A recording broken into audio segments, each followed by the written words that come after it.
Dios me lo bendiga, Dios lo guarde, mi Dios lo guarde. Un gozo y un privilegio compartir con ustedes la palabra de Dios por este medio, por mi Facebook, y por mi canal de YouTube, el Recono de Dios, creado para anunciar las virtudes de aquel que nos llamó de las tinieblas a su luz admirable. Nuevamente le doy gracias a Dios por permitirme un día más compartir con ustedes la palabra de Dios, infalible, inmutable, inerrante y todo suficiente palabra de Dios que vive y permanece para siempre, porque como dijo mi Señor Jesús, cielo y tierra pasarán, pero mis palabras no dejarán de cumplirse. Bendito sea Dios por permitirme dar este alimento de vida, esta palabra de vida, que son sus palabras. Le pido a Él que tome control de todo lo que salga de mi boca, que todo lo que salga de mi boca sea puesto en ella por medio de su Espíritu Santo, para que todo lo que yo diga sea para la gloria de Dios y Padre de mi Señor Jesús, sea acorde a la santa palabra de Dios, para que también todo aquel que me escuche y crea tenga vida eterna, porque la palabra de Dios es viva y eficaz, porque la palabra de Dios es espíritu y verdad, porque la palabra de Dios vive y permanece para siempre. Cielo y tierra pasarán, pero sus palabras no dejarán de cumplirse. El mundo y sus pasiones pasarán, pero el que hace la voluntad de Dios permanecerá para siempre. Amén. Así que le pido a Dios que sea Él hablando a través de mí, que sea Él glorificándose a través de su palabra, de su Santo Espíritu, que me lo haga, que me dé de lo suyo y me lo haga saber, y que sea Él glorificándose a través de este minuto. Se lo pido todo a mi Dios de Israel, en el nombre de Jesús. Amén y amén. Gloria a Dios. Entonces, bueno, acabamos de terminar o de concluir el capítulo 25 Mateo, un capítulo muy bello. Vimos dos parábolas, la parábola de las 10 vírgenes y la de los deudores, ¿verdad? Y vimos cómo iba a ser el juicio a la nación. Esperemos que mi Señor Jesús vendrá por segunda vez, sí o sí.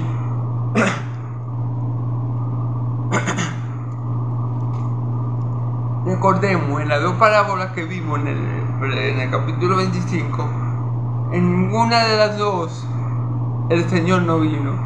¿Se acuerdan? La primera, la de las 10 vírgenes, el esposo volvió.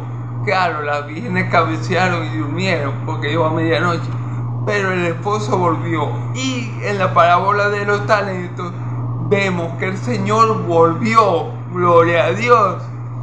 Y sin falta volverá Jesús por segunda vez. Por eso es que dice el libro del Apocalipsis, el espíritu y de la novia dice ven, y todo el que oiga diga ven. Sí, ven Señor Jesús, ven Señor Jesús. Eso es lo que dice todo el pueblo de Dios. Sí, ven Señor Jesús. Todo el que tiene el Espíritu Santo de Dios dice sí, ven Señor Jesús. Amén. Entonces, bueno, es indiscutible que Cristo volverá, y cuando vuelva por segunda vez,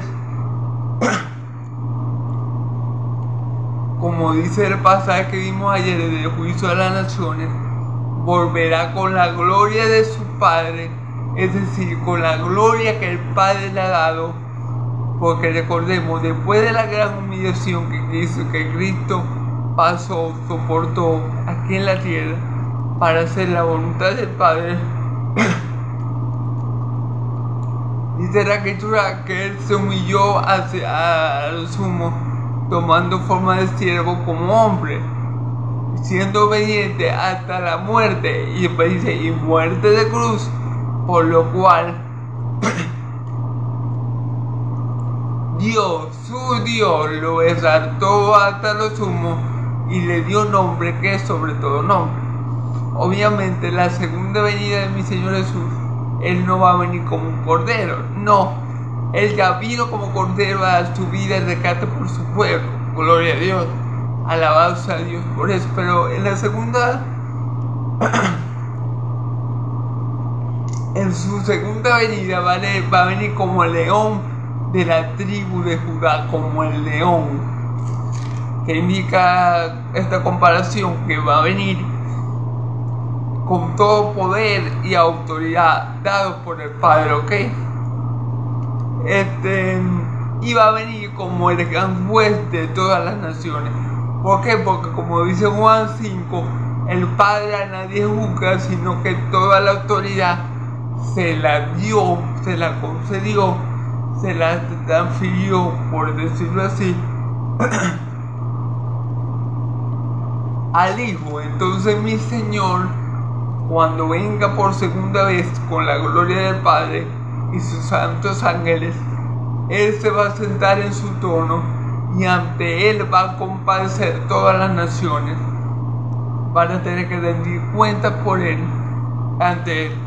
Esto lo podemos encontrar en el libro de Apocalipsis, capítulo 20, versículos del 11 al 15, lo que la Biblia titula Gran Juicio del Trono Blanco, ¿ok? Entonces, bueno, eso fue lo que vimos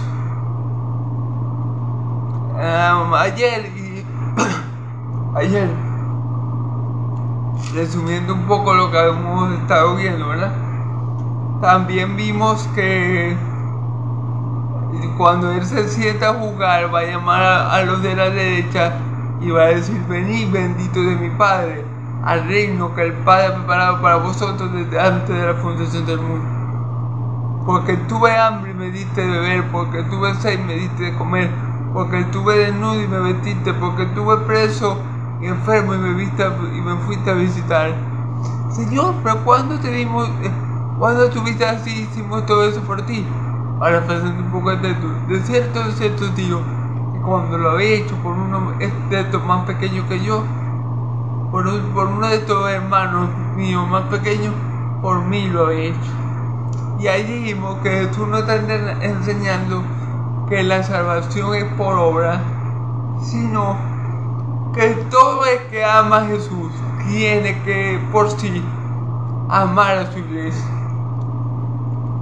Es decir, si yo soy un hijo de Dios, yo no puedo decir que yo amo a Jesús y que yo no voy para la iglesia. Yo no puedo decir que yo amo a Cristo y no tengo comunión con mis hermanos en Cristo. Yo no puedo decir que yo amo a Cristo y me caen mal mis hermanos en Cristo. No, porque mi amor a Cristo se ve manifestado en el amor hacia mis hermanos en Cristo, y en eso también manifestamos que el amor de Dios está en nosotros. En esto conocerán que son mis discípulos, que os améis los unos a los otros como yo los he amado. Entonces Cristo nos está enseñando que la salvación es por obra. Cristo está enseñando que si somos hijos de Dios tenemos que amar a nuestros hermanos en Cristo y sustentarles en todas sus necesidades. Y por último vemos como los que no son de Cristo no aman a su iglesia, por ende no le hacen bien al pueblo de Dios y por ende van a acabar en el lago de fuego y azufre. Amén. Que es la condenación eterna. Amén. Y los justos a vida eterna. Amén. Gloria a Dios. Bueno, eso es resumiendo lo que vimos ayer. Pero en el día de hoy, si Dios quiere, me lo permite, vamos a comenzar el capítulo 26 de Mateo, ¿verdad? Vamos a leer Mateo del 1 al 13, pero vamos a leerlo primero del Mateo del 26, Mateo capítulo 26, del 1 al 5. Vamos a leerlo hasta el 5 primeramente, a explicarlo, y luego, si Dios quiere me lo permite, del 6 en adelante. Ok, vamos a leerlo primero Mateo capítulo 26 del 1 al 5 y luego Mateo 26 del 6 al 13. Ok, gloria a Dios.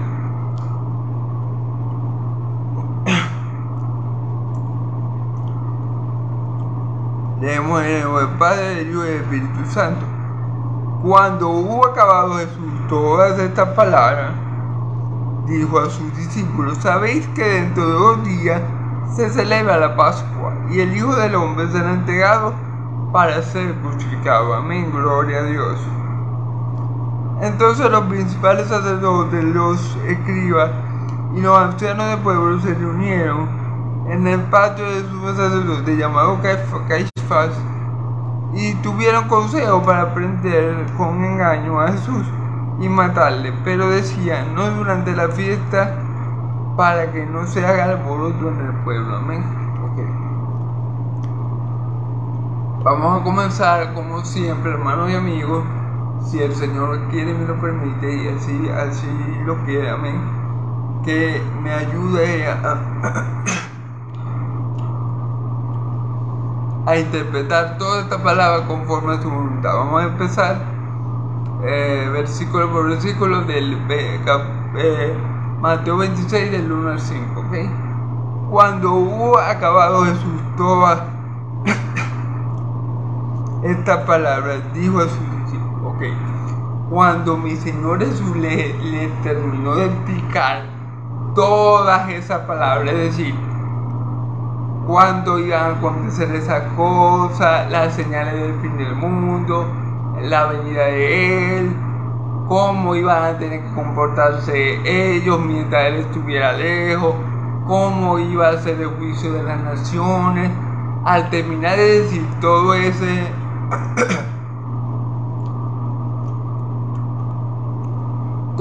sermón, lo que pasa es que, claro, mi Señor Jesús cuando se sentaba con los apóstoles, Él les explicaba todo de una vez. O sea, Él les explicó cuándo cuáles iban a ser las señales del fin, las señales de su venida y el fin de los siglos. Y les explicó cómo iban a tener que comportarse ellos. Y también el juicio de las naciones, cómo iba a ir como fue justo a jugar a las naciones. Todo eso Él se lo explica en un sermón. Lo que pasa es que yo, como hombre finito que soy, no me da tiempo, tengo que estar aquí como 4 o 5 horas para explicarle todo eso junto, ¿verdad? Entonces Él dice Entonces la palabra nos dice que después del Señor Jesús explicarles todas estas cosas, después del Señor Jesús haber acabado con esas palabras, de haberle enseñado cómo iba a ser el juicio venidero, ¿verdad? De haberle enseñado a ellos cuál era el lugar para el justo, que era la vida eterna, y cuál era para el lugar para el injusto, que era el lugar del diablo y sus ángeles, que es el infierno eterno. Después de explicarle todo eso, entonces viene le dice esto.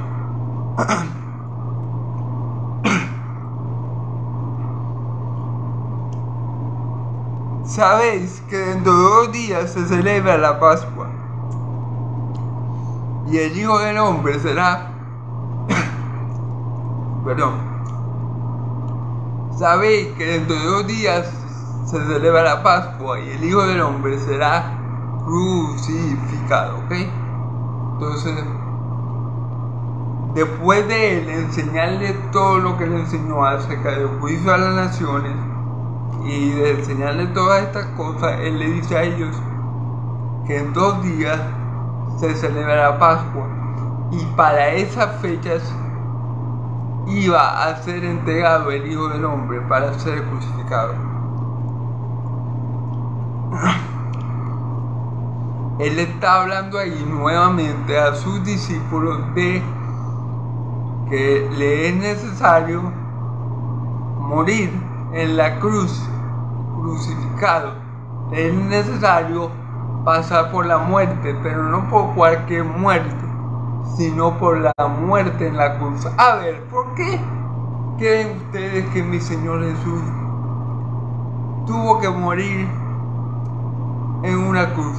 Él no podía morir de ninguna otra manera sino en una cruz. O sea, mi Señor Jesús no podía morir lapidado, es decir, muerto a pedradas. No podía. Él no podía morir decapitado como el apóstol Pablo. Él no podía morir aserrado como el profeta Isaías. Él tenía que morir crucificado. Él tenía que morir levantado. Levantado en una cruz. Porque él mismo le dijo cuando él habla con Nicodemo, él le dice, así como la serpiente fue levantada en el desierto, ¿verdad? Así mismo el Hijo del Hombre va a tener que ser levantado. Ok, ¿qué pasó con la serpiente en los días de Moisés?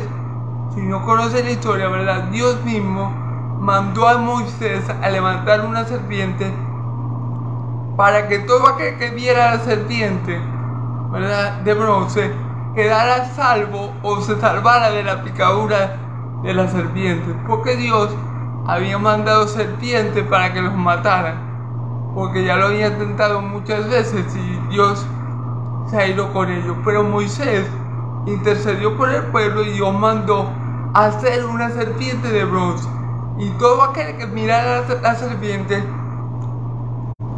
que iba a quedar sano de la picadura de la serpiente. Pues bueno, Cristo es aquella serpiente que fue levantada. Cristo es como esa serpiente que fue levantada por Dios para que cuando nosotros creamos en Él seamos salvos del pecado. Para que cuando nosotros creamos en Cristo seamos salvos del veneno del pecado, del veneno que corrompe nuestra alma, nuestro corazón, nuestro pensamiento. Cristo, al igual que esa serpiente en el desierto, todo el que mira a Cristo, todo el que mira a la cruz, todo el que mira a Cristo levantado en el madero, y confía en Él, es salvo de la picadura del pecado. Es salvo del veneno del pecado. Y por ende tiene vida eterna. Por eso es que es necesario que Cristo muriera crucificado. Cristo no podía morir lapidado. Cristo no podía morir decapitado. Cristo no podía morir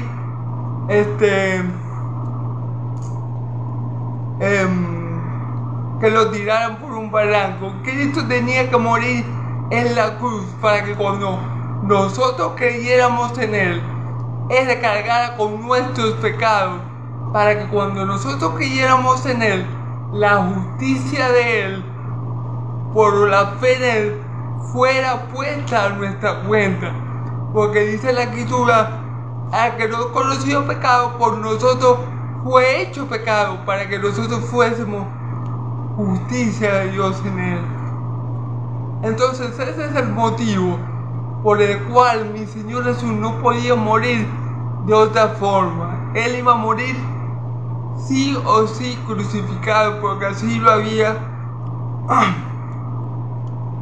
establecido el Padre, porque así tenía que ser. Él se volvió maldición en la cruz, porque dice la Escritura, maldito todo aquel que muere colgado de un madero, para que nosotros fuésemos hechos bendición de Dios. ¿Recuerdan lo que dijo mi Señor Jesús? Venid bendito de mi Padre. Bueno, nosotros somos benditos del Padre, ¿verdad?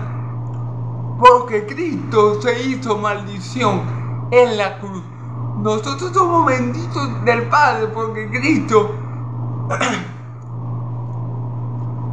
cargó nuestra maldición, cargó con nuestro pecado y nos dio todas sus bendiciones. Amén. Gloria a Dios. Entonces por eso Cristo les está volviendo a decir a los apóstoles que el Hijo del Hombre iba a ser entregado en el tiempo de la Pascua. Y tenía que ser precisamente en la Pascua, no podía ser en otra fecha. Cristo iba a morir a la hora, el día, la hora y el minuto que el Padre había establecido en la eternidad. Por eso dice la Escritura que Cristo es el Cordero inmolado por Dios, preparado por Dios desde antes de la fundación del mundo, pero manifestado en el tiempo de los apóstoles por amor a su pueblo. Entonces, Cristo no iba a morir en ninguna otra fecha, en ningún otro día, ni a ninguna otra hora que no fuera en el tiempo de la Pascua. ¿Por qué? Porque la Pascua, ¿qué significa? El pasar de muerte a vida, de esclavitud a libertad. La Pascua en hebreo es Pesach y significa pasar de muerte a vida, de esclavitud a libertad. De un lugar no tan bueno a un lugar mucho mejor, podríamos decir así. Bueno, y Cristo es ese Cordero que nos sustituyó a nosotros en la cruz, hermano, porque en la cruz Cristo no merecía estar. En la cruz merecíamos estar todos nosotros, hermano. Padeció el justo por los injustos, para llevarnos a Dios, ciertamente muerto en la carne, pero vivificado en el Espíritu. Verdaderamente Cristo no merecía estar en la cruz. Yo merecía estar en la cruz, tú merecías estar en la cruz. Pero Cristo ese fue hecho por Dios, ese Cordero Pascual que nos sustituyó a ti y a mí, que cargó con nuestra maldición para nosotros poder recibir toda la bendición de Dios. Entonces, por esa razón, por ese motivo, Dios no iba a permitir que su Hijo muriera a ninguna otra hora, en ningún otro día y bajo ninguna otra circunstancia que en las que Él murió. Amén. Entonces los principales sacerdotes, los escribas y los ancianos del pueblo se reunieron en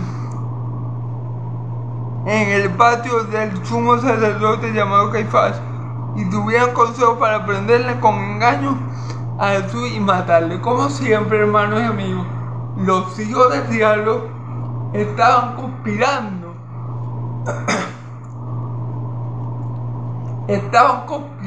¿Verdad?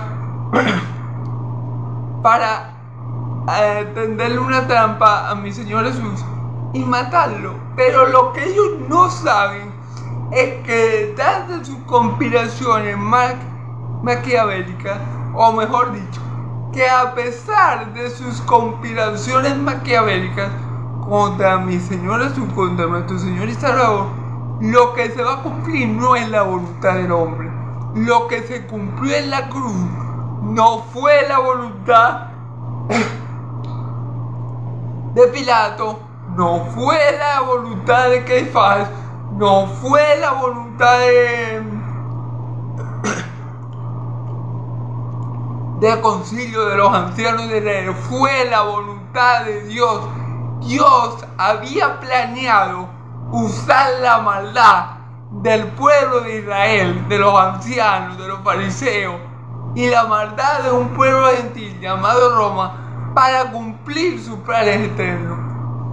Porque a mi Señor Jesús nadie le quita la vida. Él la pone y la vuelve a tomar, porque ese mandamiento Él recibió del Padre. Y Él dice: por eso mi Padre me ama, porque yo pongo mi vida por las ovejas. Amén. Él puso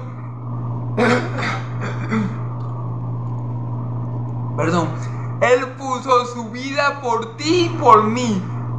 Él la puso, y por eso el Padre lo ama, porque Él puso su vida por nosotros, demostrando así el amor de Dios, el inmenso amor de Dios por su pueblo y el inmenso amor de su Hijo por nosotros. Nadie me quita la vida, yo la pongo y la vuelvo a tomar. Por eso el Padre me ama, porque mi vida yo la doy por mis ovejas. Gloria a Dios, yo soy el buen pastor y el buen pastor su vida da por las ovejas.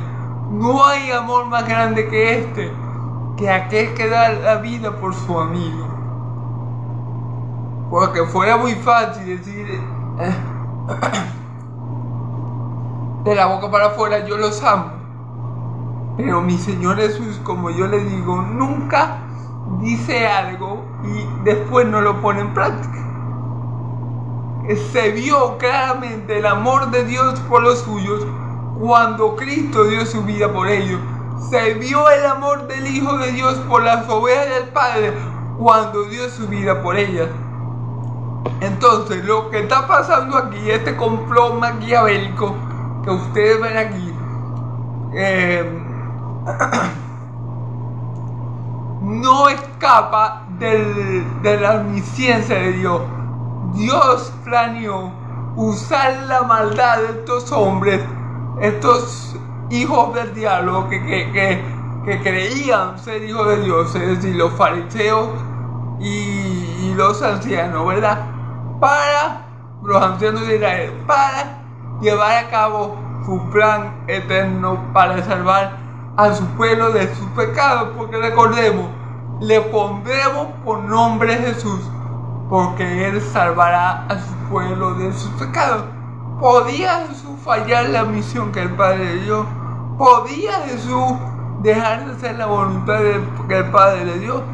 De ninguna manera, porque la palabra de Dios nunca vuelve vacía, siempre cumple con todo lo que el Señor le ha dado a hacer. Mi Señor Jesús no le falló al Padre, ni le ha fallado, ni le fallará nunca jamás en la vida. Amén. Gloria a Dios. Así que hasta la maldad de estos tipos confabulando, es decir, de los fariseos, que estaban planeando cómo tenderle una trampa a mi Señor Jesús para matarle. Hasta la maldad de ellos podemos ver la soberanía de Dios,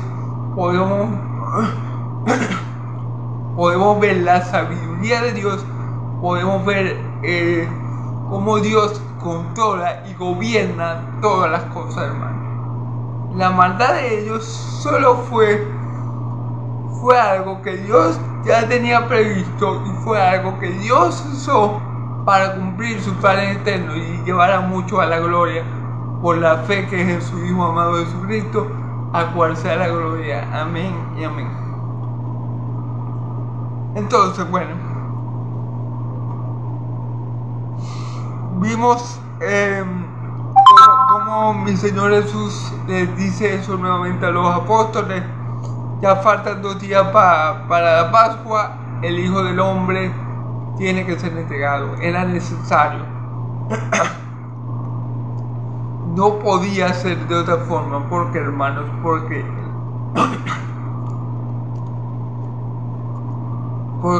el hombre no puede salvarse a sí mismo.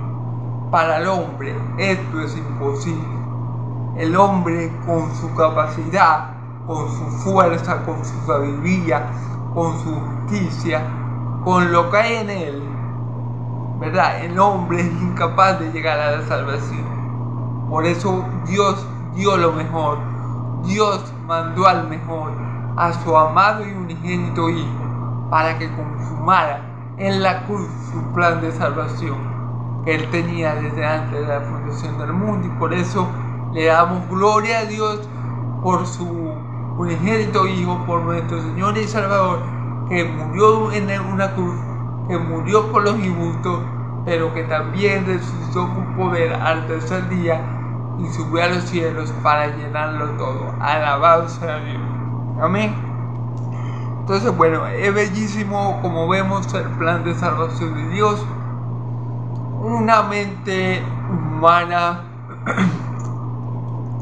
una mente finita como la de los hombres, no hubiera podido concebir, idear, planificar un plan tan perfecto, un plan tan hermoso, un plan tan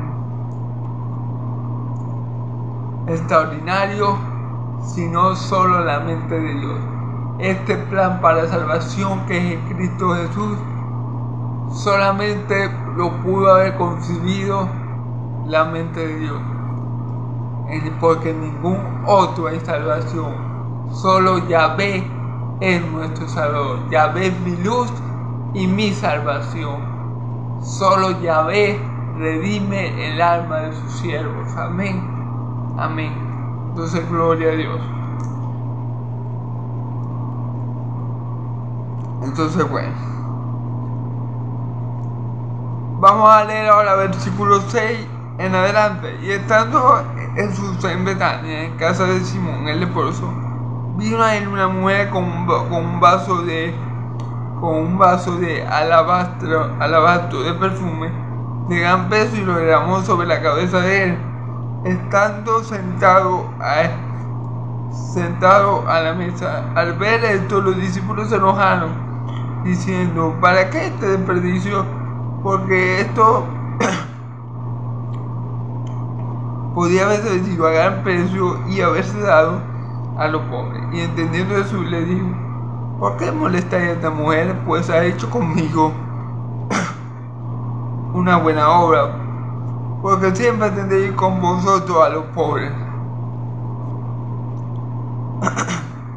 pero a mí no siempre me atendéis, porque al derramar este perfume sobre mi cuerpo lo he hecho con el fin de prepararme para la sepultura. De cierto digo que donde quiera que se predique este evangelio en todo el mundo, también se contará lo que está hecho para memoria de ella. Amén, gloria a Dios. Entonces, Jesús entró en la casa de un hombre que le decían Simón el leproso, ¿ok?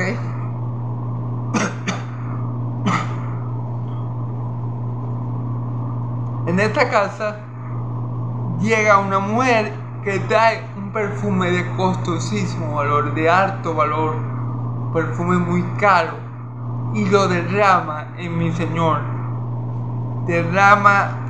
Lo derramó en la cabeza de mi Señor. Ungió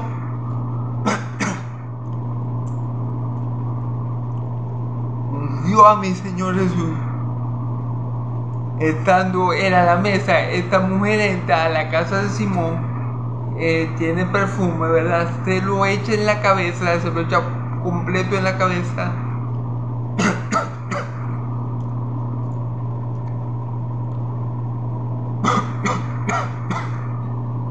Perdón. Se lo echa completo en la cabeza y lo unge con el perfume. Mi Señor Jesús está, nuevamente repito, en la casa de este hombre llamado Simón, que le decían el leproso.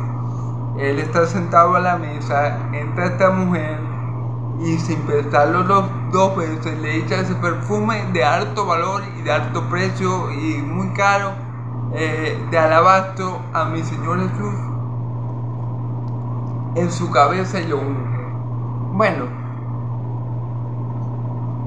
aquí viene. Entonces aquí el Espíritu Santo nos permite ver lo que había en el corazón de los discípulos de Jesús. Principalmente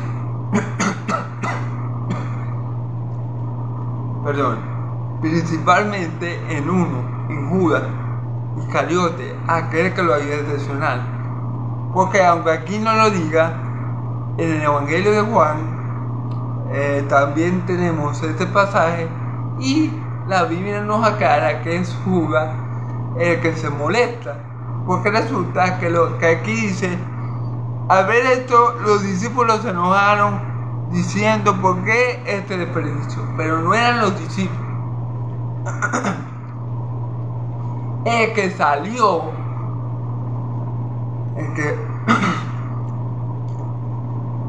el que se enojó, perdón mi querido hermano, bueno, gloria a Dios, tengo que seguir predicando. El que se enojó fue Judas Iscariote, ¿verdad? Él fue el que se indignó, el que se molestó, el que sintió que esa mujer había hecho algo malo. Perdón. Y se lo recriminó fue Judas Iscariote. Fue Judas Iscariote, aquel que había de traicionar a mi Señor Jesús, aquel que lo traicionó en el monte de Semarí dándole un beso en la mejilla. Ese fue el que se indignó, el que se molestó, el que no le gustó la buena obra que esa mujer había llevado, o mejor dicho, disculpe, esa buena obra que esa mujer había hecho a nuestro Señor. Fue Judas Iscariote el que levantó la voz y dijo: no puede ser, ¿cómo vamos a desperdiciar un perfume tan caro como este con ese perfume? Y la excusa que Judas dio fue: bueno, no, con ese perfume, imagínense esto, la mujer le echa perfume a mi Señor Jesús, la mujer le vacía el perfume en la cabeza a mi Señor Jesús, y está Judas y dice: mujer, ¿qué hiciste? ¿No sabes que con ese perfume le hubiéramos comprado comida para los pobres? ¿No sabes que este perfume vale 300 denarios? ¿Verdad? Judas fue el que saltó con la excusa de que no, mejor hubiéramos vendido ese perfume a un alto costo y le hubiéramos dado comida a los pobres. Pero la Biblia nos revela en el Evangelio de Juan que Judas no estaba preocupado por los pobres. El Espíritu Santo, perdón, el Espíritu Santo en el Evangelio de Juan nos revela lo que había en el corazón de Judas. Y no precisamente había misericordia por los pobres. Y no precisamente había un buen sentir para ayudar a los pobres. No. Lo que había en el corazón de Judas era pecado, era robo, era hurto. ¿Por qué? Porque nos dice en el Evangelio de Juan que él lo dijo no porque le importara mucho a los pobres. No. No fue eso lo que llevó a Judas a decirle a la mujer: mujer, ¿qué has hecho? Hubiéramos gastado eso en los pobres. No fue eso. Fue que él era ladrón. Y como él estaba a cargo de la bolsa de las limosnas, él le metía mano a la bolsa. Él era ladrón. Dice la Escritura que Judas era, aún estando con mi Señor Jesucristo, Judas era ladrón. Ahí entendemos por qué mi Señor Jesús dice: el que está limpio solo necesita lavarse los pies. Todos ustedes están limpios, excepto uno. Y cuando dice excepto uno, perdón, es que obviamente mi Señor Jesús, que conoce el corazón y la mente y lo escudriña, porque les digo, él sabía que Judas no era él. Él sabía que Judas estaba sucio de pecado. Quizás cuántas veces él le había robado a los apóstoles y a mi Señor Jesús de la bolsa de la limosna. Quizás cuántas veces Judas echó mano de la bolsa de la limosna. Y la Biblia en el Evangelio de Juan nos permite ver la condición del corazón de Judas, como Judas estaba pecando, a pesar de que estaba con mi Señor Jesús, a pesar de que convivió con él, de que caminó con él, de que fue enseñado por él. Vemos que Judas seguía robando, que Judas le robaba la limosna, robaba de la bolsa que mi Señor Jesús tenía para dar la limosna a los pobres. Pero bueno, esto no se le escapaba a mi Señor Jesús. Él lo sabía. Él lo sabía. Por lo mismo él dice: a ninguno de los que me diste perdí, sino al hijo de la perdición, para que se cumpliera lo que estaba escrito. Así que esto que Judas estaba robando y que Judas se hizo el ofendido o se hizo el molesto, o bueno, puede ser que se molestara en verdad, porque dice la escritura que se molestaron los discípulos, pero el que se molestó fue Judas. El que pegó el grito al cielo: mujer, ¿qué has hecho? Hubiéramos vendido este perfume por el salario de 300 sueldos, algo así, para perder un poco el texto, y le hubiéramos dado de comer a muchos pobres, a los pobres. O sea, esa fue la excusa que se inventó Judas para reprender a esa mujer que le estaba haciendo un bien a nuestro Maestro y Señor. Entonces, bueno, gracias a Dios, el Espíritu Santo, por medio de su siervo Juan, el discípulo amado, nos permite ver que el que estaba haciendo el show, montando el show y haciéndose el preocupado por los pobres, era Judas Iscariote. Pero no porque le preocupaba a los pobres, porque era ladrón y sustraía del dinero de las ofrendas y de las limosnas a los pobres, ¿ok? Entonces, bueno, vamos a seguir leyendo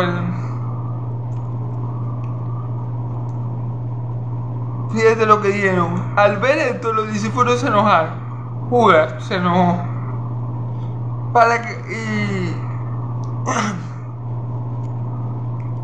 Diciendo: ¿para qué ese desperdicio? ¿Para qué este desperdicio? Porque esto podía haberse vendido a gran precio y haberse dado a los pobres. Y entendiéndolo, Jesús le dijo: ¿por qué molestáis a esta mujer? Pues ha hecho conmigo una buena obra. Fíjense bien. Judas saltó diciendo eso: ¿por qué este desperdicio? Hubiéramos vendido ese perfume a un alto precio y lo hubiéramos dado a los pobres. Pero ese fue Judas. ¿Y qué? Porque quería ayudar a los pobres. Y mi Señor Jesús le reprendió, le dijo: ¿por qué molesté a esta mujer? Si ella ha hecho algo bueno conmigo. Vamos a leer. ¿Por qué molesté a esta mujer? Pues ha hecho algo bueno conmigo. Hermano, el que le haga bien a nuestro Señor Jesús no lo está haciendo a nosotros. Es como lo que dijimos ayer: todo lo que le haga bien, el bien al pueblo de Dios, todo lo que ayude al pueblo de Dios, todo lo que le haga bien a un cristiano, le está haciendo un bien a Cristo, está sirviendo a su Señor. Nadie que sea cristiano puede odiar la iglesia de Cristo. El que es cristiano obviamente trata de ayudar a sus hermanos en la fe. Bueno, si alguien le hace un bien a mi Señor, como esta mujer que le ungió toda la cabeza con todo el perfume de alabastro en la cabeza a mi Señor Jesús, eso es un bien que ella le está haciendo. El bien que le hacen a Jesús nos lo hacen a nosotros también. Si alguien le hace bien a mi Señor Jesús, la reacción de un creyente, de un verdadero hijo de Dios, es alegrarse con esa persona. Ahí vemos que Judas tenía los cables invertidos, porque tenía que alegrarse porque esa persona había tenido este buen gesto con nuestro Señor y Salvador. No molestarse porque había gastado un perfume caro, porque lo había desperdiciado, como si mi Señor Jesús fuera cualquier hombre ordinario.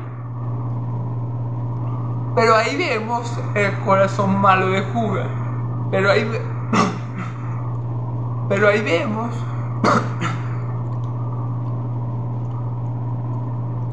que el corazón malo de Judas, el corazón malo que ya mi Señor Jesús conocía. Ya mi Señor Jesús sabía lo que era y lo que no era Judas. Ya mi Señor Jesús lo sabía.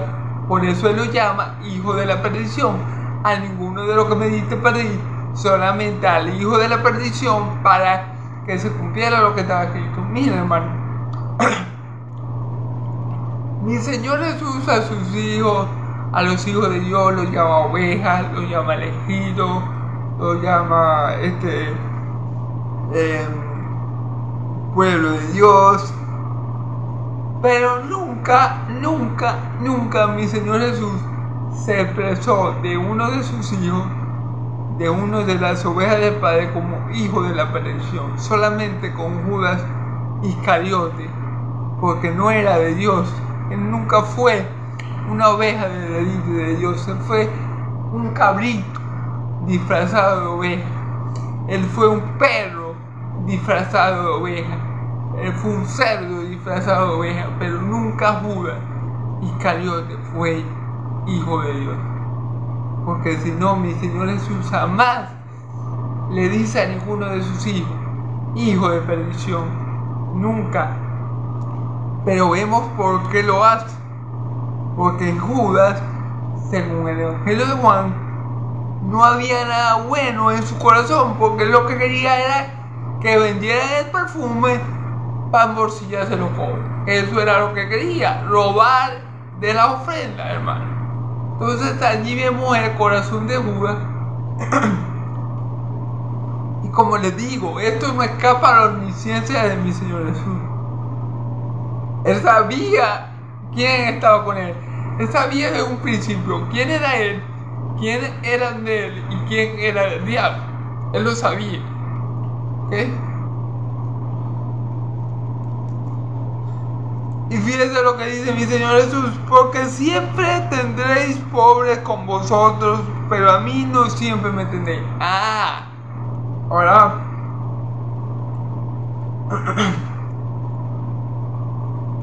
porque siempre tendréis pobres con vosotros. Escúchame, hermano. Cuando ustedes vean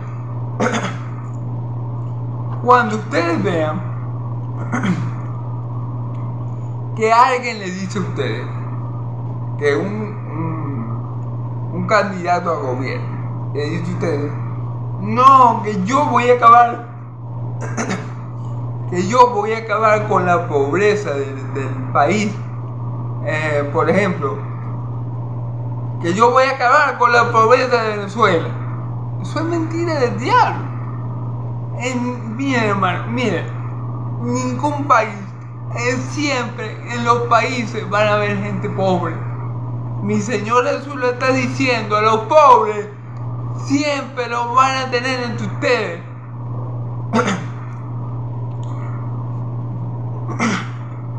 Les pongo un ejemplo. En Estados Unidos, que es uno de los países más ricos del mundo, sabemos, ¿verdad? Hay gente pobre. En Estados Unidos, aunque no lo crean, hay gente indigente. Hay gente que pide por la calle. Hay gente que no tiene que comer.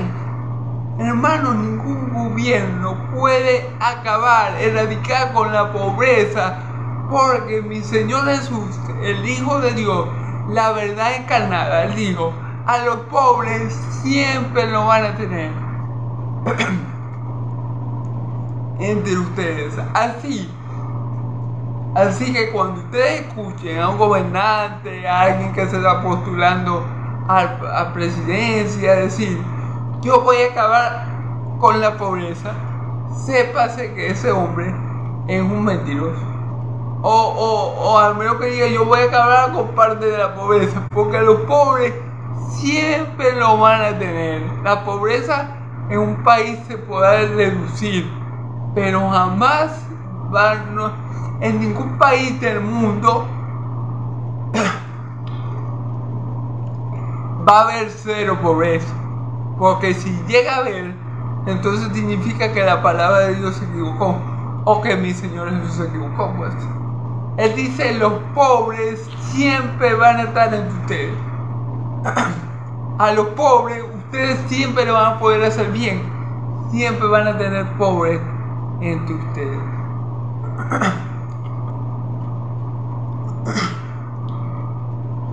Inclusive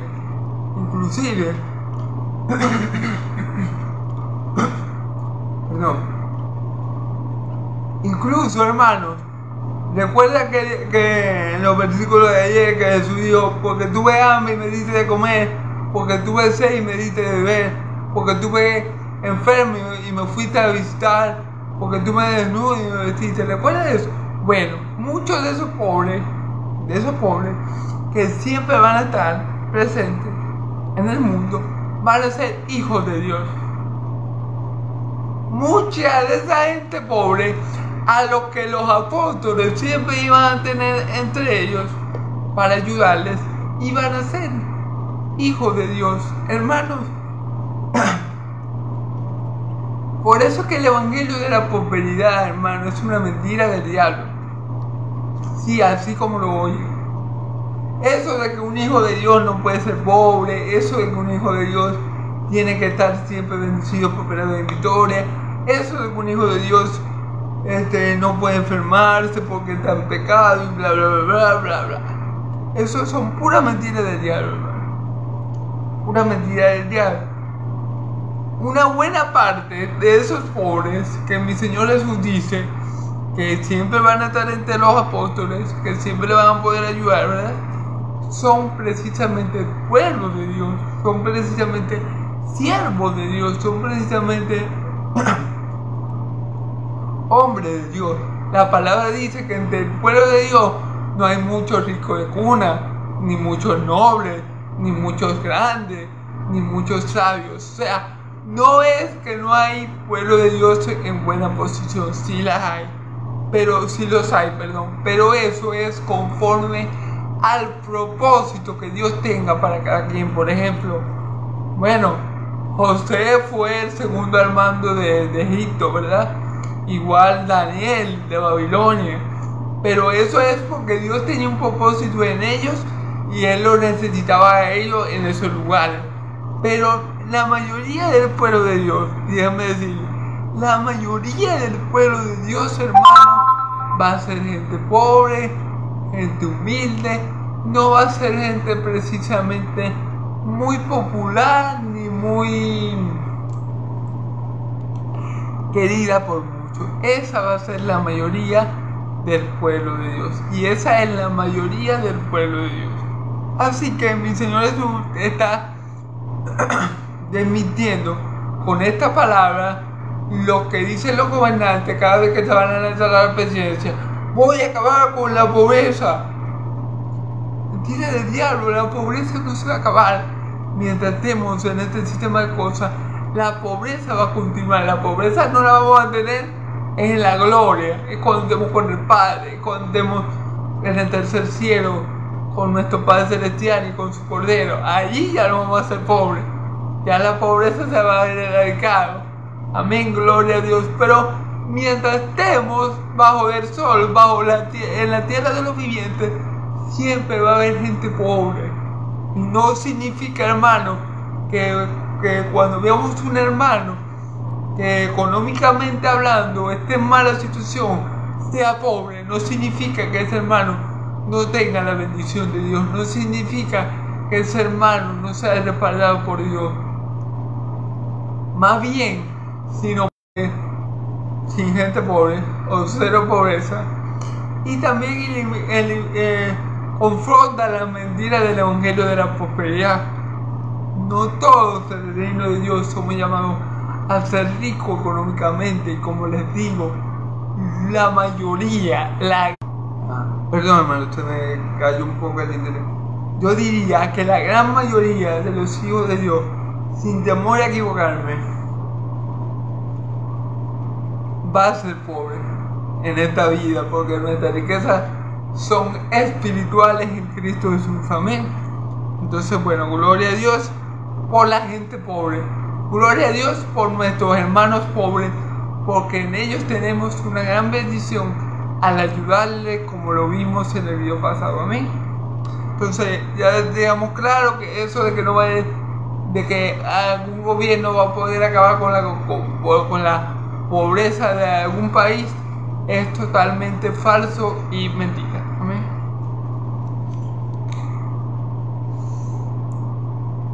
porque siempre tendréis a los pobres como vosotros, pero a mí no siempre me tendréis. Claro, Jesús está diciendo esto precisamente porque ya faltaban 2 días para la Pascua. Y ya él sabía, ya él le había dicho a ellos que en 2 días el Hijo del Hombre iba a ser entregado, iba a ser crucificado. Ya él se lo había dicho. Y ahora le está diciendo a los pobres, siempre van a estar entre ustedes, pero yo no voy a estar entre ustedes siempre. Es decir, físicamente, como me ven ahorita, estoy hablando con ustedes, que les estoy diciendo esto, no siempre voy a estar entre ustedes físicamente, palpablemente. Ustedes me están viendo ahorita, pero vendrán tiempo que ya no me verán. Amén, como se lo dijo él a los fariseos, donde yo voy ustedes no pueden ir. Amén. Y a los discípulos también se los dijo. Entonces, como ya eso estaba por cumplirse, como ya eso estaba por darse y estaba por ocurrir, esta mujer había hecho una buena obra con mi Señor. Y fíjense lo que dice mi Señor Jesús: porque al derramar este perfume sobre mi cuerpo, lo ha hecho a fin de prepararme para el sepulcro. Fíjense bien, esta buena obra que la mujer había hecho por Jesús era la última buena obra que alguien iba a hacer por mi Señor Jesús en vida. Porque ya mi Señor Jesús, fíjense que esta buena obra fue precisamente para preparar a mi Señor Jesús para el sepulcro. O sea que ya eso era algo inminente, ya eso era algo que estaba por ocurrir. Y que esta mujer tuviera este gesto con mi Señor Jesús pocos días antes de su crucifixión, no fue casualidad, no fue que la mujer estaba ahí por casualidad y hizo eso porque quiso ganar ese punto con Jesús. No, esa mujer no hizo eso por casualidad. Esa mujer fue movida por el Padre a hacer eso por el Hijo. Esa mujer fue movida por Dios a echar ese perfume al Hijo, porque ya el Hijo estaba por ser crucificado, y esa mujer hizo lo que el Padre colocó en su corazón para que el Hijo estuviera, para que el cuerpo del Hijo estuviera ungido para su sepultura. Amén. Entonces esa mujer no hizo ese buen gesto por casualidad. Dios puso en ella querer como el hacer por su buena voluntad. Dios la llevó a ella a entrar en esa casa y a vaciar el frasco de albatro a mi Señor Jesús completo en la cabeza para ungirlo para su sepultura, porque ya le faltaban pocos días, como yo les dije, desde el momento que mi Señor Jesús le dice las parábolas de las 10 vírgenes y de los talentos. Ya él se la está diciendo a sus apóstoles, precisamente porque ya conoce que el tiempo de su crucifixión y de su glorificación está cerca, y por eso ellos tenían que tener este conocimiento para saber cómo comportarse cuando él estuviera lejos. Y aquí vemos que en los primeros versículos efectivamente él les dice: bueno, ya le faltan 2 días para la Pascua, ya falta poco para que el Hijo del Hombre sea entregado y crucificado. Amén. Entonces, bueno, gloria a Dios. Amén. Para mi sepultura. De cierto, cierto os digo, que donde quiera que se presente, que se predique este evangelio en todo el mundo, también se contará lo que ha hecho, lo que ésta ha hecho para mí, para memoria de ella. Fíjense bien, por ese gesto que tuvo esa mujer para con Cristo, de ungirlo para su sepultura conforme a la voluntad del Padre, ¿verdad? No fue casualidad. Por ese gesto, por ese buen gesto que ella tuvo con mi Señor, en la memoria de ella, en nombre de esta mujer, la memoria de ella siempre va a ser recordada. ¿Por qué? Porque donde quiera que se predique el evangelio, se va a leer este versículo y se va a recordar esta buena obra que esta mujer ha hecho por Jesús. Ejemplo, yo ahorita, en estos momentos, les estoy predicando el Evangelio y estoy hablando de esta mujer que tuvo esta bondad, esta buena obra, que tuvo, que fue usada por Dios para llevar a cabo esta buena obra a mi Señor. Yo la estoy trayendo a la memoria de todos aquellos que me están escuchando. Y esto es lo que dice mi Señor Jesús. De cierto os digo que donde quiera que se predique mi evangelio, se va a recordar lo que esta mujer ha hecho por mí. Y yo se lo estoy recordando ahora en estos momentos. Quiere decir que la palabra de mi Señor Jesús, cada vez que alguien predica esta palabra, se cumple lo que dice la Escritura. Esa mujer va a ser recordada hasta que Cristo venga por lo que hizo a mi Señor, por ese gran bien que le hizo a mi Señor. Amén. Así que bueno, gloria a Dios por su evangelio, gloria a Dios por esta mujer que fue movida por Dios a vaciar completo ese perfume costoso de álbatos para ungir a mi Señor Jesús para su sepultura. Bueno, y ya para terminar vamos a resumir un poco lo que se dijo. Vemos como mi Señor Jesús le dice a sus discípulos que ya faltaban 2 días para la Pascua y que el Hijo del Hombre iba a ser entregado y crucificado. Ella se lo había dicho anteriormente. Él le había dicho que era necesario que eso pasara, y como yo le comenté, era imposible que mi Señor Jesús muriera apedreado, decapitado, aserrado, despeñado. Él iba a morir como murió, crucificado, porque así como la serpiente fue levantada en el desierto para salir de estos hombres que fueron mordidos por ellas, asimismo mi Señor Jesús iba a ser levantado en la cruz para que todo aquel que crea en él fuera librado de la mordedura, del veneno y de la consecuencia del pecado. Amén. Gloria a Dios. Y bueno, y vimos que estos fariseos, hijos del diablo, como siempre, estaban tramando cómo poder matar a mi Señor Jesús. Pero bueno, todo eso se dio conforme a lo que Dios había establecido. O sea, Dios en su omnisciencia, Dios en su infinita sabiduría, usa hasta la maldad del hombre para llevar a cabo su propósito eterno. Amén. Hasta, como dice Martín Lutero, creo que es Martín Lutero que lo dijo, hasta el diablo es el diablo de Dios. O sea, hasta el diablo con todo y su maldad. No quiero decir que el diablo no sea malo, el diablo es bien malo, ¿verdad? Pero hasta el diablo con toda su maldad está obrando sin quererlo y sin poder evitar para que se cumpla la voluntad de Dios. Nada se escapa a la soberanía y el control de nuestro Dios. Amén. Y estos hijos del diablo precisamente no eran la excepción. Ellos estaban planeando: no, vamos a hacer esto, vamos a hacer esto, vamos a matarlo, vamos a matar a Jesús. Pero bueno, ellos al fin y al cabo hicieron lo que Dios había establecido que se hiciera. Amén. Y es más, yo creo que me faltó un versículo por leer, el versículo 5, porque yo decía: no durante la fiesta de la Pascua, para no amar alboroto. Me faltó ese versículo. Pero resulta que Jesús murió precisamente en la fiesta de la Pascua. ¿Por qué? Porque esa era la voluntad de Dios. El hombre hace planes, pero Dios tiene la última palabra. Amén.